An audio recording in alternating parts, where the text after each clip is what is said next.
What's up, exploders? It's Brain. This gun sucks. You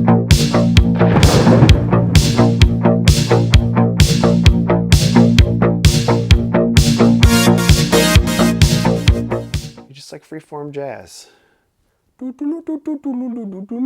Stop it. Get some help. Hey, check it out. I'm in front of some bricks now. What's up, guys? It's Laser Viper, and I am back to do another review, this time of something kind of on the other end of the spectrum.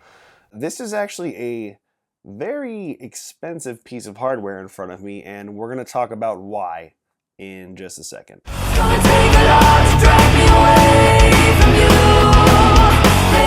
So what I've got in front of me is the AAF, which stands for American Airsoft Factory. This particular model is called the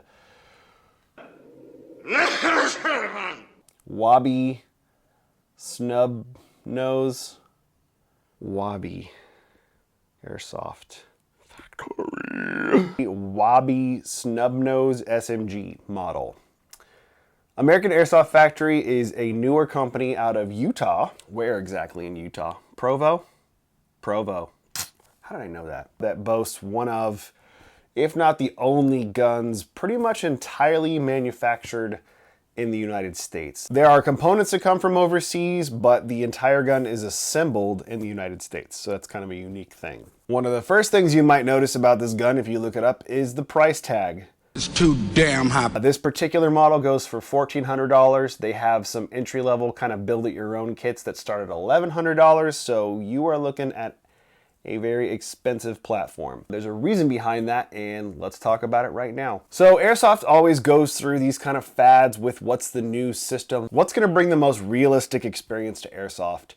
And that's kind of what this aims to fill, but in a kind of unique way that hasn't been done before. Unfortunately, I feel like this is kind of a secret sauce product, and I honestly don't have a lot of intel about the inner workings of the gun that I can really share with you guys, other than that this is an open bolt system. It is actually computer controlled, so there's actually a full-on circuit board happening in here. It runs off 11-1 LiPo batteries. They actually include a LiPo battery with the gun, which is just kind of a nice touch. Wired to Deans. This is a, what do we got here? This is a 1200 milliamp 11-1 LiPo.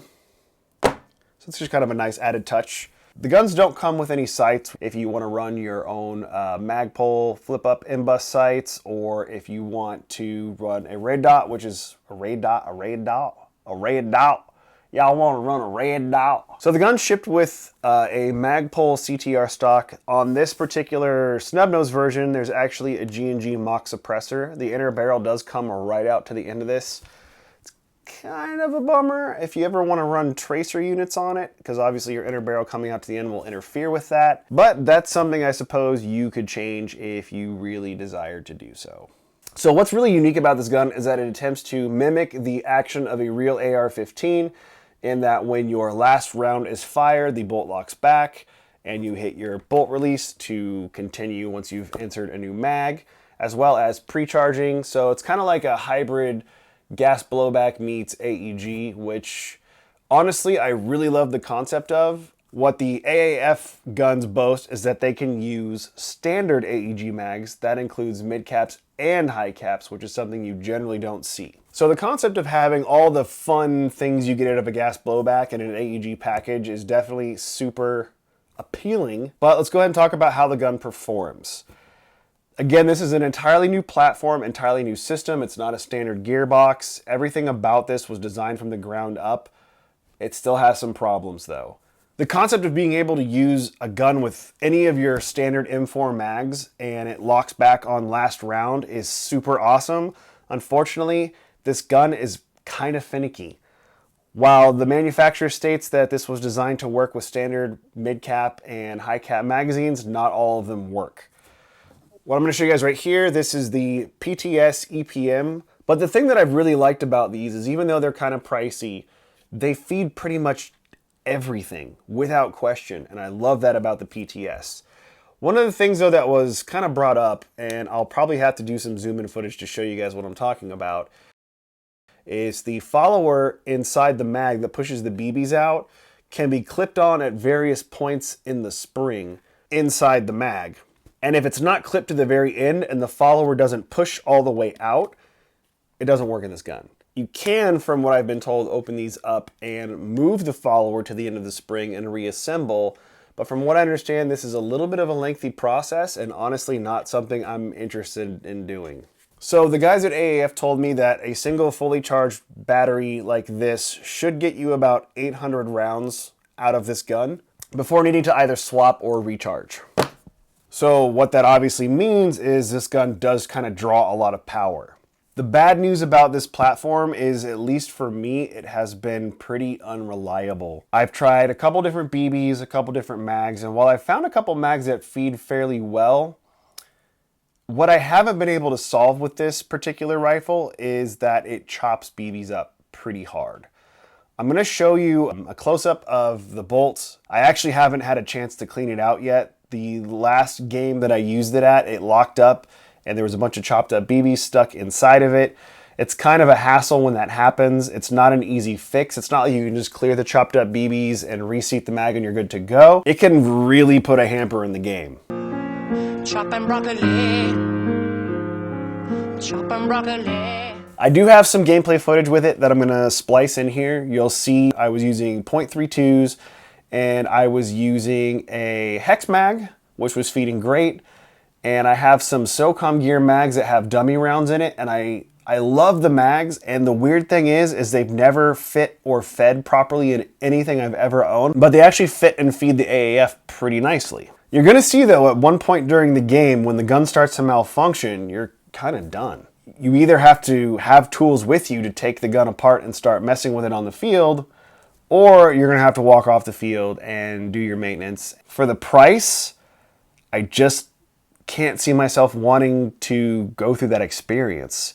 This is AAF, take one. Hold on, I'm running. He's moving. Woo, shit.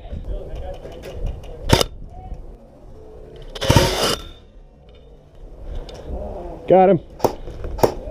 I got him. Hey, I got a kill with this thing. Hey, look. It worked. Oh, nice. It locked back. Yeah. That's cool. So let's see if these work. This will be the real fucking test.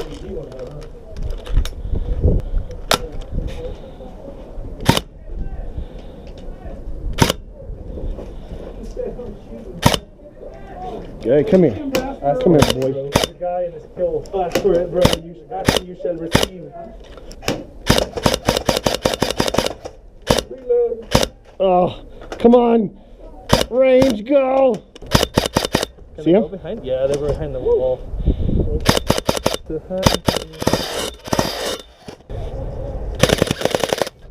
Oh, God damn it.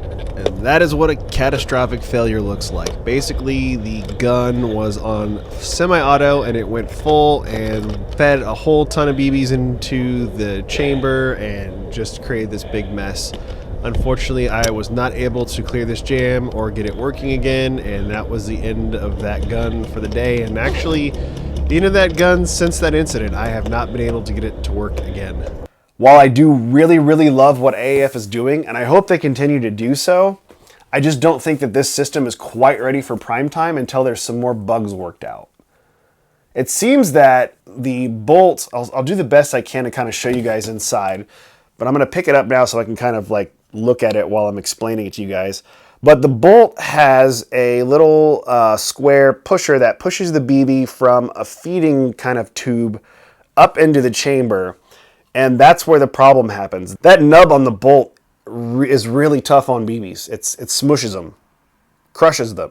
I'm cutting your head. I'm cutting your head. I only had 2 brands of BBs on me, so I had HPA .32 Bio BBs, which have been fantastic in pretty much everything I've thrown it at. And then I had some KWA BBs, but both BBs were getting chopped up. And you'll actually see when I show you the zoom in, one of the BBs kind of got lodged up in the top of the bolt somehow.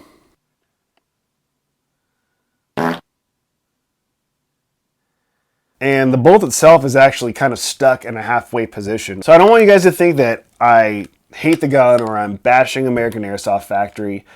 And you might be thinking to yourself, well, hey now, this is a really expensive gun and it's giving you problems. Why would you not bash them? And I'll tell you why, because this is a brand new company. Why you do this? You were doing so well. What happened?